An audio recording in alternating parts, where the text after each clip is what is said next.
All right. Good morning, everybody. Chapin Albano here. Great to be with you all again, even if it's just virtually. But I hope you all are well wherever you might be, and look forward to eventually seeing you all and meeting you all in person one of these days. Today, we're going to be talking about diffusing anger and anxiety. And again, I have my good friend over here, coworker. He's hiding over here. You can't hear him or see him. Oh, I thought you were getting up. Mr. Graves is here as well. And anytime Mr. Graves is in the class, it always gets pretty fun and pretty goofy. So I love to teach classes with him because we always have a good time. And I think that's important for the kind of topic that we're talking about. We're talking about what can be a pretty serious and even harmful emotional state to be in, which would be anger and even anxiety. Marcus Aurelius actually describes anger as temporary madness, which I think is a very good description of what it is. So today, without further ado, we'll go ahead and jump into this. And so why are we doing a class with anger and anxiety? They kind of seem like they're two very different things. But the reality is that anxiety and anger are really two sides of the same coin. They both have to do with our stress response. When we are feeling fearful or we're feeling insecure, first comes anxiety, and then we all kind of handle that differently. Some people are not very, they're kind of conflict averse, and so they'll suffer in silence, and usually that will cause more anxiety. And then other people will let it out, right? And so then their threat response is actually anger, which is the action of anxiety to overcome or handle what is a perceived threat. And so we're going to start by talking about anxiety first, because if you can handle your own stress and have control over your own fears and insecurities, you'll find that anger isn't really something that tends to come up in your life. So there's two main kinds of types of anxiety, and I'm not talking about like the types of diagnosed anxiety that would be part of the next one, which we're going to talk about. But that's quite a large list. But when we talk about anxiety, there's normal anxiety, quote unquote, and that's pretty much just situation dependent that every human being feels. So imagine it's 2 minutes before you go into an interview, the other person already went in, and that, here in the next few minutes, it's your turn to get in there. So you feel like your heart pumping, you feel stressed out a little bit. Same thing like if you get asked like, hey, we need somebody to get up in front of a whole movie theater of people, and we have 350 people in attendance, and we need you to get up there and talk. You might be feeling a little bit of nervousness or a little bit of anxiety the day before as you prepare for it, and especially right before you get up there. Anxiety is something we usually feel right before imminent conflict, or maybe we need to have some hard conversation with a family member, right? We got some family drama, and now we have to go have this really awkward conversation with our mother-in-law or something like that. You're probably going to feel a little anxious. But the key is that it's a normal stress response. It's actually your body helping you rise to the occasion. And so this type of anxiety is not a bad thing. It's just a normal part of being a human being.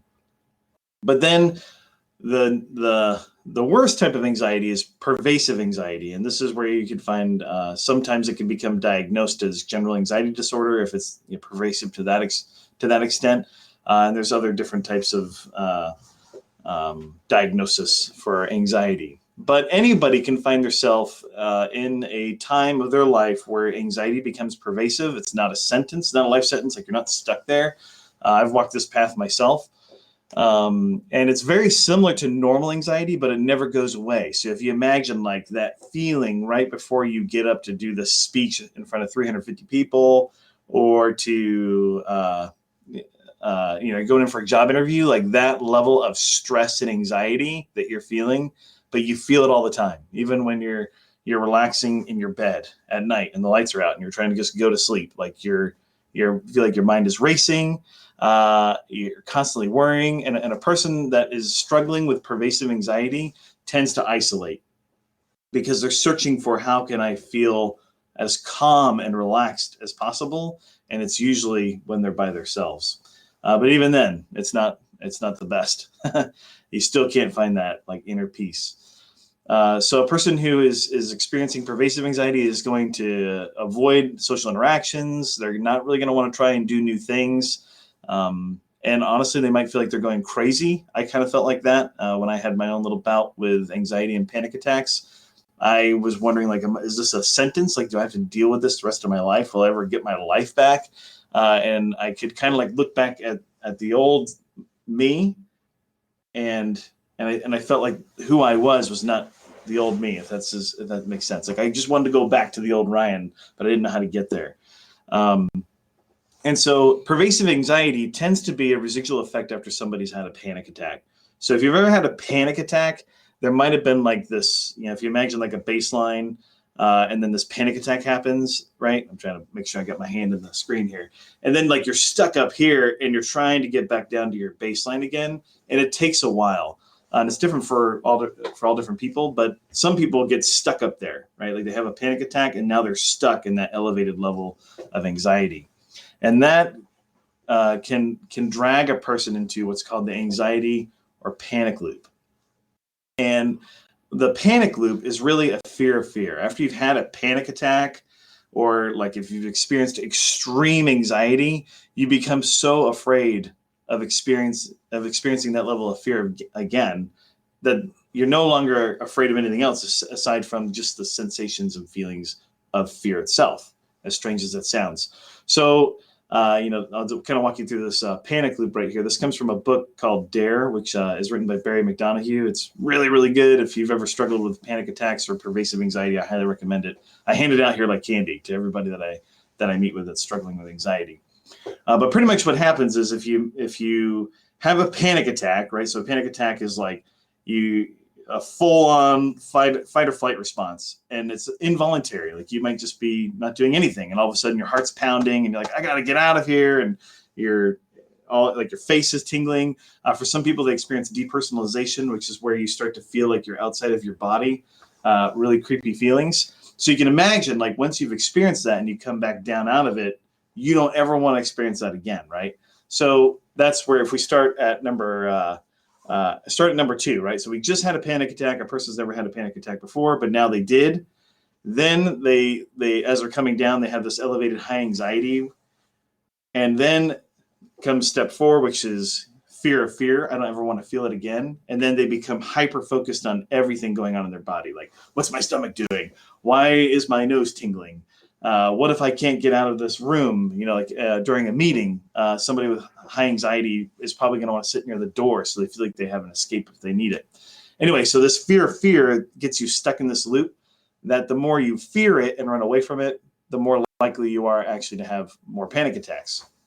So this is a whole nother class that I teach on. So, I won't go too far down this rabbit hole, but I do want you to know that if you struggle with pervasive anxiety, maybe it's diagnosed or not diagnosed, there is a way out. And that book right there that I referenced at the bottom is so helpful. It walks through the DARE technique, which is diffuse, accept, run towards, engage. And that's really that we don't fear fear. We don't walk away from fear or avoid pain or suffering. We run towards it. And that's the key towards the whole DARE technique. So if you have any questions about that, we can talk about that. Send me an email or something like that, or we can talk over the phone. Or if you want to do a class specifically on anxiety and panic attacks, we can do that. But the reason I want to talk about this in an anger management class is because someone who is feeling anxious or is predisposed to just high levels of tension, right? They just get anxious easily, or they feel insecure. That person is much more likely to erupt in anger. Someone who's just, secure in themselves, secure in their environment, not really worried about a whole lot of stuff, and then something comes along that's kind of irritating, is probably not going to erupt into anger. So the reason for this is that fear is a key ingredient for what makes up anger. So I'll show you what I mean by this. So if you like mathematics or formulas, here's one for you. Anger equals unmet expectations plus fear. So anytime that you've ever been angry, you can boil it down to these two things. You're going to find this in every instance of anger, right? So I'll give you an example. You and a friend agree to meet up. You're going to go get lunch. Maybe you haven't seen this friend in a while. Like, hey, let's go grab lunch today. Like, oh yeah, cool. All right, I'll see you there at 12 o'clock. So you show up early, you secure the seat, you're hanging out, you're sitting down waiting for your friend. 12 o'clock comes and goes, and they're not there. Okay, All right, well, they're probably just running behind, no big deal. Still nothing. 12:10 comes along. Now you're starting to feel a little worried, like, I hope they're okay. You send them a text message, no response. Then 12:15, now what are you thinking? If you imagine it's 15 minutes now, you've already written them, there's no response, you're probably starting to feel a little worried for them, like something bad must have happened because I haven't heard anything, or are they totally just ghosting me and they're blowing me off? Then at 12:20, you get this text after you've waited there for probably more than 20 minutes that says, sorry, can't make it, right? How would you feel in that moment? I know I get mad just reading the example. Like, what do you mean you can't make it? Like, I deserve more an explanation than that, right? But okay, so let's dissect this a little bit of how this works. So what were the unmet expectations? The unmet expectations were, we expect a person to show up on time, right? That's a normal expectation, I would think. And if you can't make it, we would expect someone to at least try to call or text beforehand. And I'd say even a third one is, if you totally blow it and it's 20 minutes after, don't just say, sorry, can't make it. I maybe say, like, I really blew it, or, own up to the fact that you kind of made a big mistake, than just saying, sorry, can't make it. All right. But then, so unmet expectations, though, isn't going to turn into anger. Unmet expectations is more like, this sucks, or this is sad. It's like it's an unfortunate situation, or I feel hurt, is probably the way you'd say it. I feel hurt.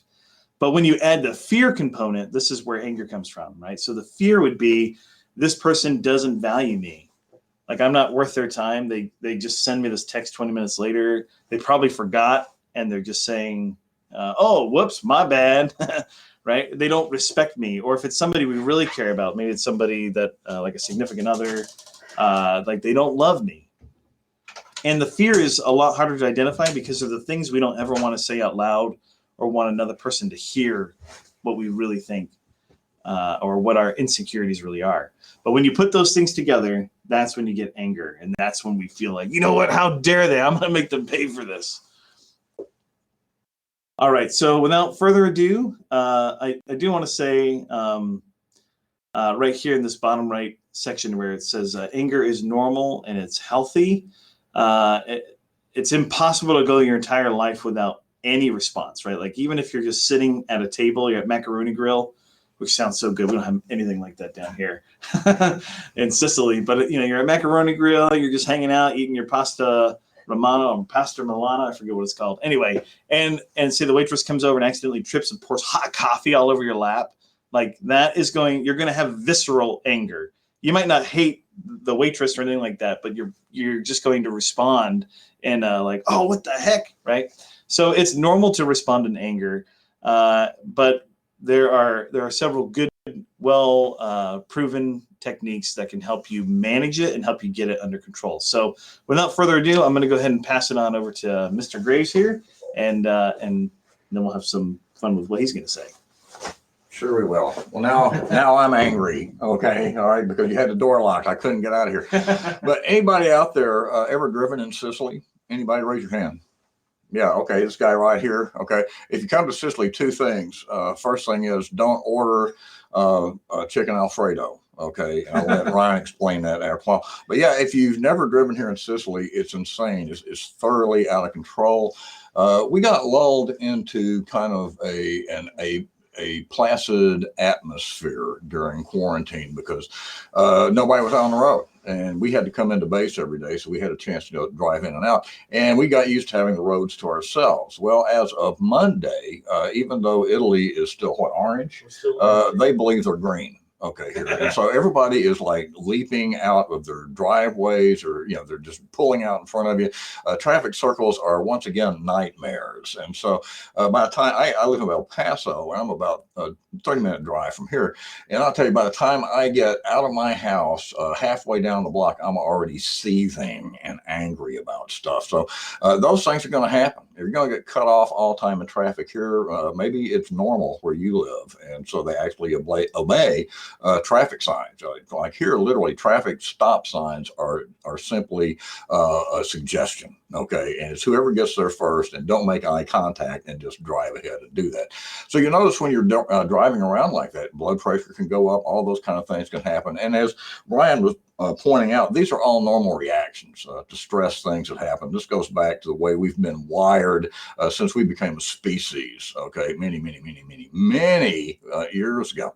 So effects of anger here, actually, we're the ones that suffer for our anger. If we don't find a healthy way to express our anger, it just builds up, and then we finally explode. And we have a great class in our Paris material, which is American Enrichment workshop that we do, and it's called Emptying the Emotional Jug. And so what it teaches you how to do is be able to sit down with someone if you notice that they're stressed out, and just ask them some simple questions. Number, what are you mad about? Okay, and let them say it. Then, what else? And you just go down until they empty all that stuff, and then it's sad, and then it's afraid, and then we always end up with glad. What are you glad about? And we want to end up on a positive note with those things. So this is just something you can do with your shipmate, your battle buddy, your fellow Marine, whoever. If you notice they're having a rough time, that's a good thing to do, is just sit down and simply listen to them and let them open up that emotional jug and start getting stuff out here. So uncontrolled anger can take a toll on both your health and your relationships, high blood pressure, all kinds of stuff can happen with that. So next time you're feeling angry, we got 10 tips that we're going to talk about here. Number one is let your brain be engaged before your mouth is. Like Brian was mentioning, you get hot coffee spilled on you, you have kind of a startled response, and maybe the first thing out of your mouth is the F word. Okay, or it could be any other word. I don't know whatever your favorite word is. Go through the alphabet right here, but that's usually your first response, and so it's a natural response to whatever happens. And so what we want people to be able to do is, before you yell at the waiter or whatever, jump up, knock over the table, is that you're able to calm yourself and think, okay, take a couple of deep breaths. Actually, take 3 deep breaths, and just give yourself a chance to calm down before you say anything that you might regret later. So it's an opportunity to allow your body, just in that short amount of time, just 3 deep breaths, and your body can already slow down a little bit, and you can start getting back in control. So once you're calm, that's when you express your anger. And this is a result of that, taking those 3 deep breaths and giving yourself, being able to step back a little bit and allowing things to calm down, and allow yourself to calm down, because the amygdala starts secreting adrenaline and cortisol and some other stuff that's getting you ready for like fight or flight at that point.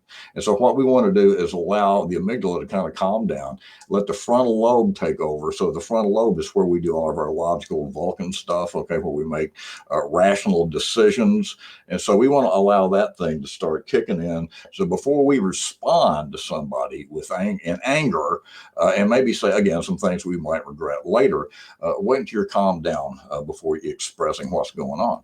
And it's perfectly all right to tell somebody what you're angry about, but it's in a calm manner. That works best. So one of the things we encourage people to do is get some exercise. Adrenaline, we said that word a while ago. How long does it take adrenaline to go through your system? I got all day. I don't have to be anywhere until 1600. So just take your time, Google it, look it up. About 30 minutes. Different for everybody. Some people are going to go, 5 minutes, 2 hours, 2 days, whatever, the rest of their life. But usually it's about 30 minutes. And so one thing that helps you burn off this adrenaline is exercise.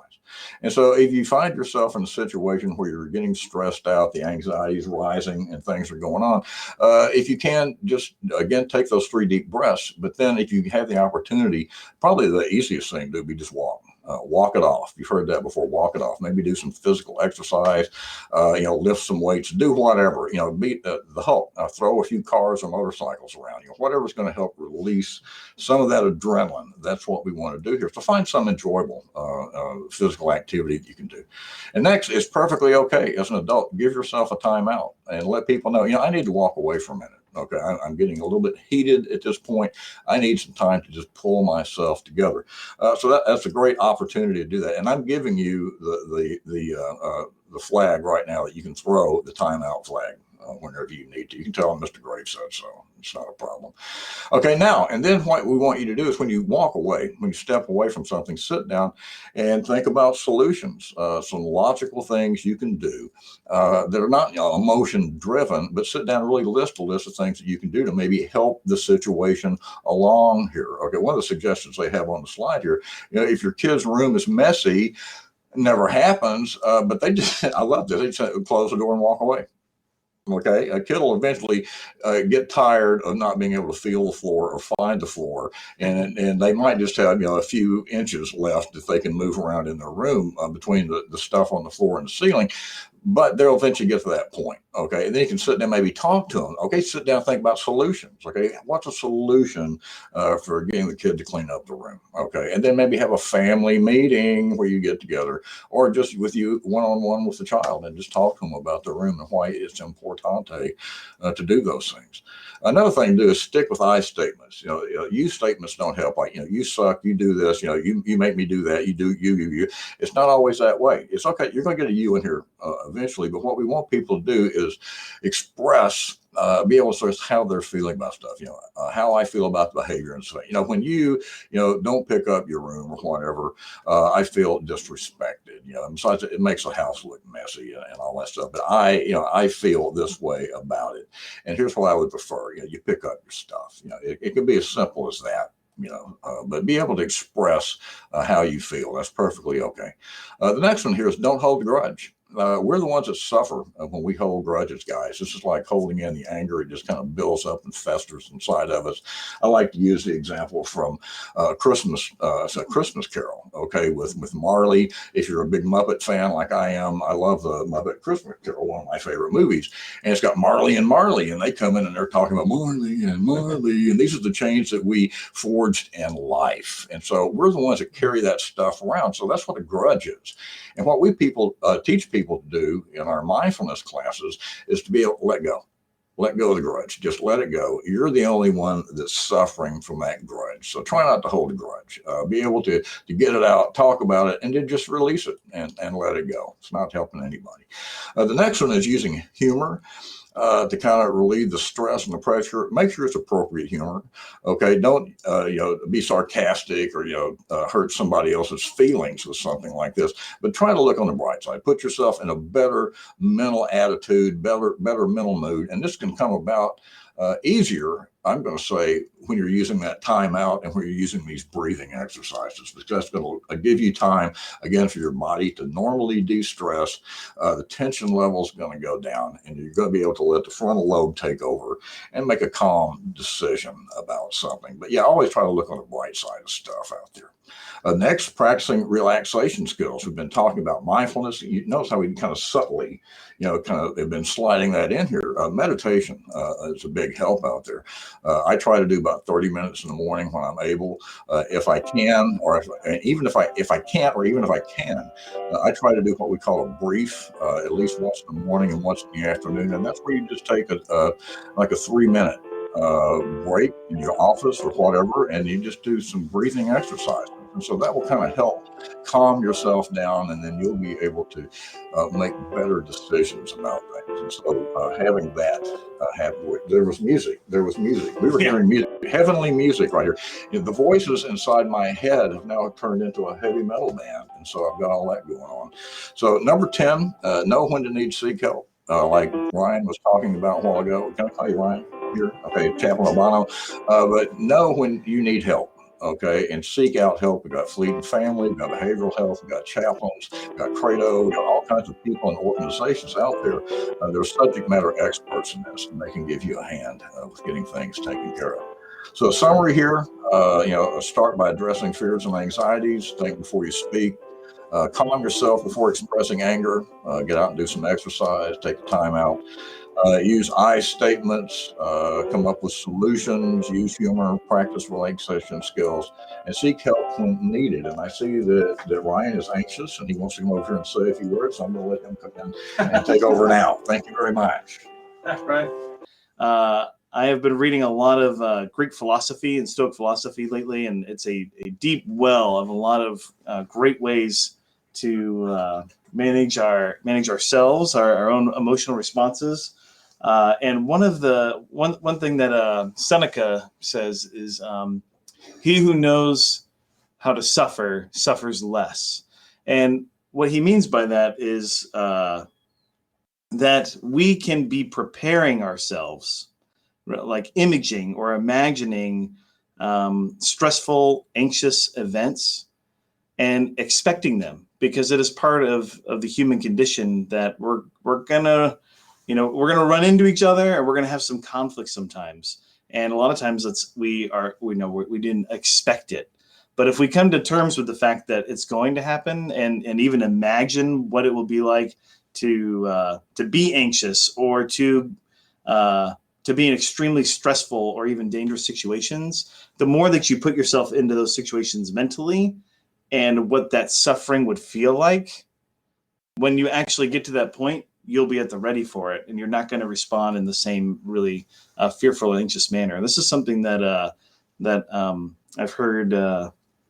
There's a Master Chief Navy SEAL who teaches at the now at basic training for sailors, and teaches a part all about mindfulness and mental toughness, and speaks to the importance of, before you go in and you do a mission, you envision these things of what you're going to see and experience before you get there, so that way when it happens, you're at the ready to respond.